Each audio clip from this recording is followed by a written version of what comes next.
Lorsqu'on parle du destin d'Œil de Faucon dans One Piece, il est quand même assez controversé au sein des fans pour plusieurs raisons différentes. Difficile d'être exactement certain de ce que l'auteur prévoit faire pour conclure l'arc narratif du personnage, vu que malgré son apparition au chapitre 50, après plus de 1100 chapitres dans le futur, Mihawk demeure l'un des personnages que nous connaissons le moins de tout le récit. Aujourd'hui, on va se concentrer sur la théorie la plus sombre qui entoure le personnage, une théorie quand même assez populaire que je ne cautionne mais alors pas du tout. J'ai nommé la mort du plus grand épéiste au monde, Mihawk Œil de Faucon, face au voyou d'Impel Down, Shiro de la Pluie. Non seulement je ne suis pas fan de la théorie car elle me priverait du combat que j'anticipe le plus du récit, mais selon moi, juste au niveau de l'écriture, je trouverais cette décision maladroite ainsi que random. Pour mieux expliquer ma vision des choses, nous allons explorer 3 différents principes d'écriture qui, je l'espère, vont rendre cette vidéo quand même assez intéressante même si tu n'es pas investi dans le destin de Mihawk. Alors au rappel, pour plus de vidéos par semaine, n'oublie pas de laisser un gros pouce bleu et un abonnement si tu aimes le contenu One Piece.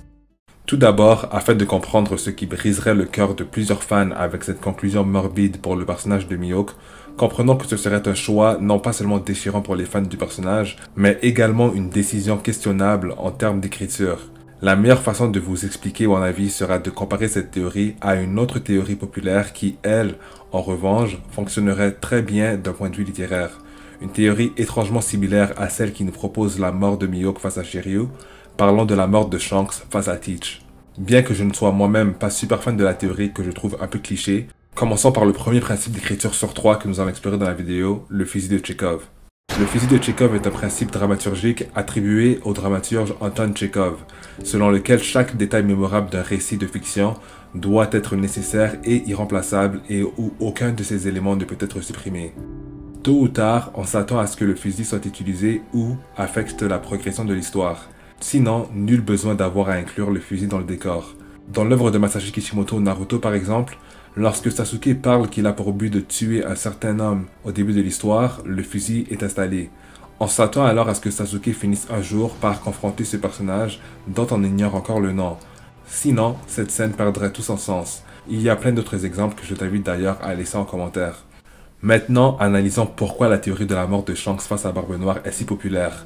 Simplement parce que tout le monde arrive à comprendre, mais surtout à s'entendre qu'Oda, premièrement avec succès, parvient à établir une rivalité entre les deux personnages, même s'ils n'ont partagé qu'un seul dialogue de tout le récit.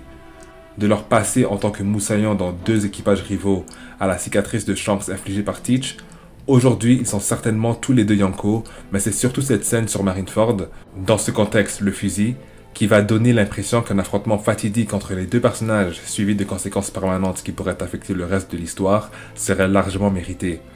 Il y a suffisamment de connexions narratives entre Teach et Shanks qui ferait l'éventuelle mort de Shanks face à lui, un choix d'écriture bien calculé plutôt qu'un cop-out pour se débarrasser facilement du personnage de Shanks. Tuer un personnage tel que Shanks face à Teach serait non seulement un choix mérité, mais aussi percutant. Contrairement à une intrigue plus artificielle comme Shiryu qui sortirait des ombres pour nous débarrasser de Mihawk soudainement. En comparaison, ce serait un choix non mérité et facile de la part d'Oda pour éviter que Zoro affronte un personnage en fin d'histoire qui n'est pas nécessairement malicieux. Shiryu a beau être un épéiste et il n'y a absolument aucune mise en place à Marineford que Mihawk est intéressé par Shiryu ou même le contraire. Mihawk à la recherche d'épéistes pour le défier reste de marbre lorsque le voyou d'Impel Down arrive à Marineford. En revanche, on pourrait argumenter en faveur de cette théorie que justement, il s'agirait non pas d'une erreur d'écriture vu que dans ce cas-là, Oda parviendrait à utiliser un autre principe littéraire, le plot twist, ou bien retournement de situation. Le plot twist est un des principes, sinon le principe le plus populaire utilisé en littérature pour parvenir à choquer le lecteur et lui faire vivre de grosses émotions. Par contre, il ne peut pas être utilisé n'importe comment. Pour écrire un bon plot twist, demandez-vous des questions telles que qu'est-ce qui pourrait surprendre mes lecteurs tout en restant fidèle à l'histoire que j'ai construite? Sacrifier la cohérence d'une œuvre dans le but de choquer a été l'erreur de bien des auteurs. Dans Naruto par exemple, si la révélation sur les vraies intentions d'Itachi percute autant, c'est car on peut rebobiner dans l'histoire et comprendre pourquoi ce choix fait par l'auteur est tout à fait logique, peu importe si l'auteur avait planifié cette tournure des événements ou non. Pareil lorsqu'on parle du véritable héritage de Jon Snow ou de la trahison des Bolton.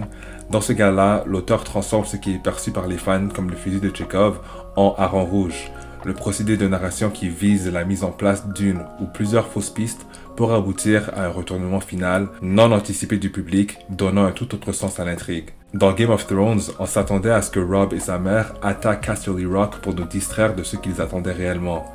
Un choix calculé par les scénaristes parce que malgré avoir placé de nouvelles attentes pour l'aventure de Catelyn et son fils, il y a assez d'éléments précédant cette attente qui vont totalement légitimer le choix final de l'auteur ainsi que la conclusion des deux personnages.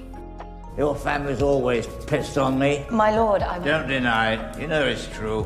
Par contre, vouloir choquer juste pour choquer peut fonctionner et chambouler l'audience pendant une semaine ou deux, mais ce sera de courte durée avant que plusieurs lecteurs se demandent si l'auteur ne s'est pas un peu foutu de leur gueule, en prenant une décision à la va-vite ou pas bien préparée avec une mise en scène assez médiocre. Au bout du compte, j'imagine qu'il s'agit bien là des goûts et des couleurs. Plusieurs peuvent interpréter comme moi la promesse de Mihawk faite à Zoro au Baratier de l'attendre au sommet comme le fusil de Chekhov, tandis que d'autres peuvent le voir comme un simple hareng rouge permettant à Oda de choquer son audience par la suite. Si c'était bel et bien un hareng rouge, demandons-nous une nouvelle fois, est-ce que ce choc serait bien mérité si c'est Shiryu qui retourne la situation? Est-ce que ce choc resterait fidèle à l'histoire construite par Oda ainsi qu'à ses personnages? J'ai quelques arguments pour vous dire que non, pas du tout en fait.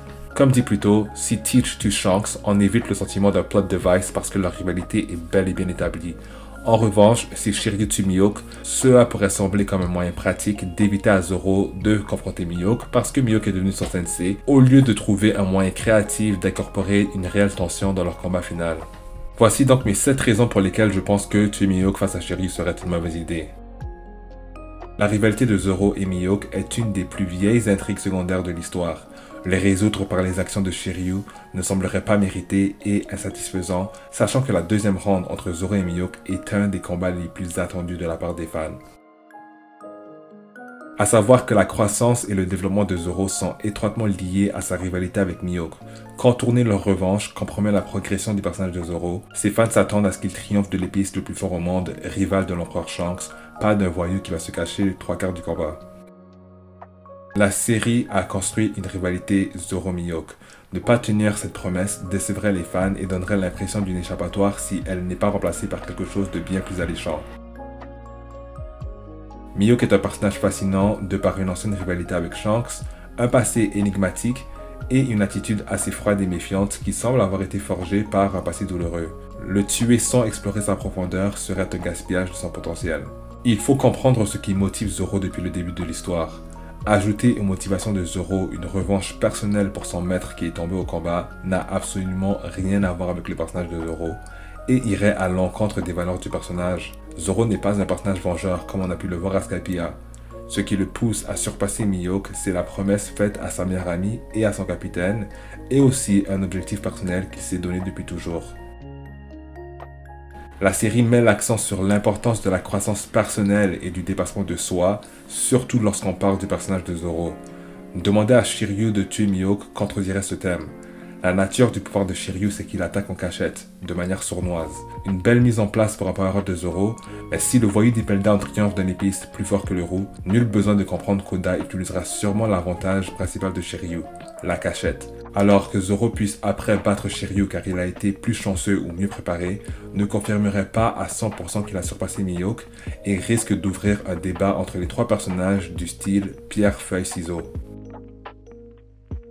Utiliser Shiryu pour tuer Mihawk ressemblerait à un plot device, quelque chose qui arrive subitement pour créer du conflit plutôt qu'à une progression organique de l'histoire. En comparaison avec la théorie sur la mort de Shanks, cet événement aurait des conséquences considérables sur l'histoire, affectant Luffy, les chapeaux de paille et le monde dans son ensemble.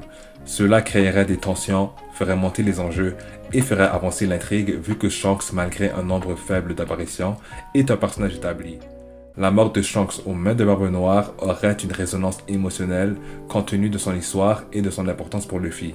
Cela ne tâcherait en aucun cas l'histoire vu que Barbe Noire et Shanks ont une relation qui ne concerne pas Luffy, Luffy et Barbe Noire ont une relation qui ne concerne pas Shanks, et Shanks et Luffy ont une relation qui ne concerne pas Barbe Noire. Alors si l'arc narratif de Shanks se termine ainsi, l'effet domino comme dit plus tôt sera amplement mérité, tandis que pour Zoro, Mihawk et Shiryu, cette chaîne d'événements paraîtrait forcée et paresseux comme choix.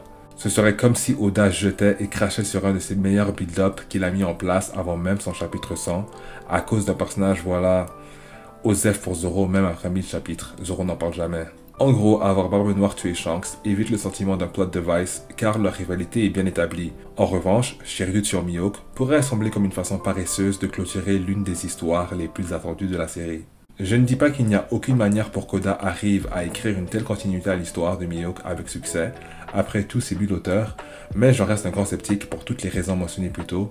J'ai foi qu'Oda ne commettrait pas une telle erreur. Si tu es partisan de cette théorie, je t'invite à écrire en commentaire si tu as été convaincu, ou plutôt, pourquoi tu penses que narrativement, ce serait une bonne idée plutôt qu'un cliché. Je suis toujours ouvert à la discussion tant que ça reste dans le respect, et sur ce les amis, je te dis à la prochaine fois, et un très joyeux temps des fêtes.